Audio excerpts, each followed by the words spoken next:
Hey guys, welcome back to my channel. I'm going to read another Roald Dahl book. I seem to be reading a lot of those recently. I'm going to be reading James and the Giant Peach by Roald Dahl. This is all Roald Dahl's own work. I'm just reading it for entertainment or pleasure. Let's get going. Roald Dahl, James and the Giant Peach, Chapter 1. Until he was 4 years old, James Henry Trotter had a happy life. He lived peacefully with his mother and father in a beautiful house beside the sea. There were always plenty of other children for him to play with, and there was the sandy beach for him to run about on and the ocean to paddle in. It was the perfect life for a small boy. Then one day, James's mother and father went to London to do some shopping, and there a terrible thing happened. Both of them suddenly got eaten up in full daylight, mind you, out on a crowded street, by an enormous angry rhinoceros, which had escaped from the London Zoo.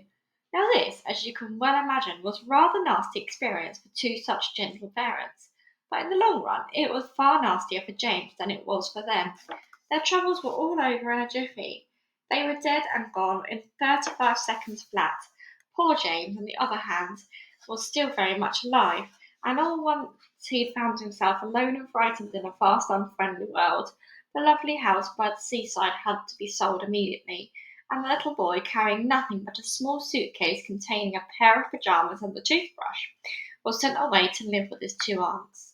Their names were Aunt Sponge and Aunt Spiker, and I'm sorry to say that they were both really horrid people.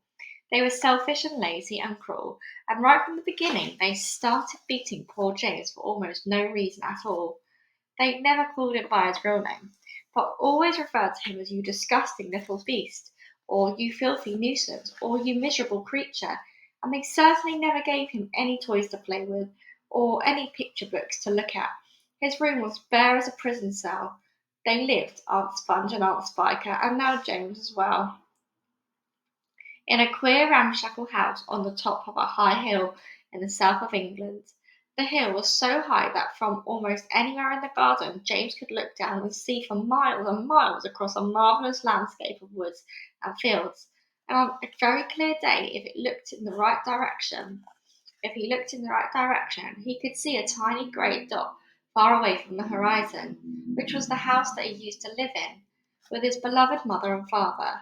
And just beyond that, he could see an ocean itself, a long thin streak of blackish blue, like a line of ink beneath the rim of the sky. But James was never allowed to go down off the top of that hill. Neither Aunt Sponge nor Aunt Spiker could ever be bothered to take him out herself, not even for a small walk or a picnic, and he certainly wasn't permitted to go alone. The nasty little beast will only get into mischief if he goes out in the garden, Aunt Spiker had said, and terrible punishments were promised him, such as being locked up in the cellar with the rats for a week, if he even so much as dared to climb over the fence. The garden, which covered the whole of the top of the hill, was large and desolate, and the only tree in the entire place, apart from a clump of dirty old laurel bushes at the far end, was an ancient peach tree that never gave any peaches. There was no swing, no seesaw, no sand pit, and no other children were ever invited to come up the hill to play with poor James. There wasn't so much as a dog or a cat around to keep him company, and as time went on he became sadder and sadder, and more lonely, and he used to spend hours every day standing at the bottom of the garden, gazing wistfully at the lovely but forbidden world of woods and fields and ocean that was spread out below him like a magic carpet. Chapter 2. After James Henry Trotter had been living with his aunt for 3 whole years, there came a morning when something rather peculiar happened to him. And this thing, which, as I say, was only rather peculiar, soon caused a second thing to happen, which was very peculiar, and then a very peculiar thing in its own turn caused a really fantastically peculiar thing to occur. It all started on a blazing hot day in the middle of the summer. Aunt Sponge, Aunt Spiker, and James were all out in the garden. James had been put to work as usual. This time he was chopping wood for the kitchen stove, and Aunt Sponge and Aunt Spiker were still sitting comfortably in the deck chairs nearby, sipping tall glasses of fizzy lemonade and watching him to see that he didn't stop work for one moment. Aunt Sponge was enormously fat and very short. She had small piggy eyes and a sunken mouth and one of those white, flabby faces that looked exactly though it had been boiled. She was like a great white soggy overboiled cabbage. Aunt Spiker, on the other hand, was lean and tall and bony, and she wore steel-rimmed spectacles that fixed onto the end of her nose with a clip. She had a screeching voice and long, wet, narrow lips, and whenever she got angry or excited, little flecks of spit would come shooting out of her mouth as she talked. And there they sat, these two ghastly hags, sipping their drinks, and every now and then again screaming at James to chop faster and faster. They also talked about themselves, each one saying how beautiful she thought she was. Aunt Sponge had a long handled mirror on her lap, and she kept picking it up and gazing at her own hideous face. I look and smell, Aunt Sponge declared, as lovely as a rose. Just feast your eyes upon my face, observe my shapely nose, behold my heavenly silky locks, and if I take off both my socks, you'll see my dainty toes. But don't forget, Aunt Spiker cried, how much your tummy shows. Aunt Sponge went red. Aunt Spiker said, my sweet, you cannot win. Behold my gorgeous curvy shape, my teeth, my charming grin.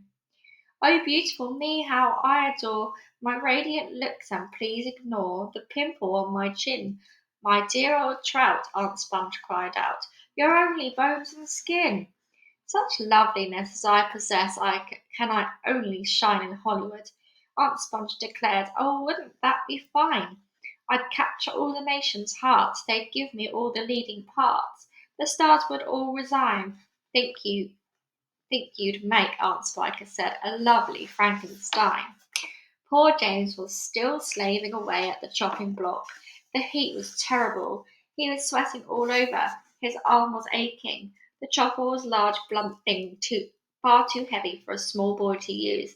And as he worked, James began thinking about all the other children in the world and what they might be doing at this moment. Some would be riding tricycles in their gardens, some would be walking in cool woods and picking bunches of wildflowers, and all the little friends whom he used to know would be down by the seaside playing in the wet sand and splashing around in the water. Great tears began oozing out of James's eyes and rolling down his cheeks.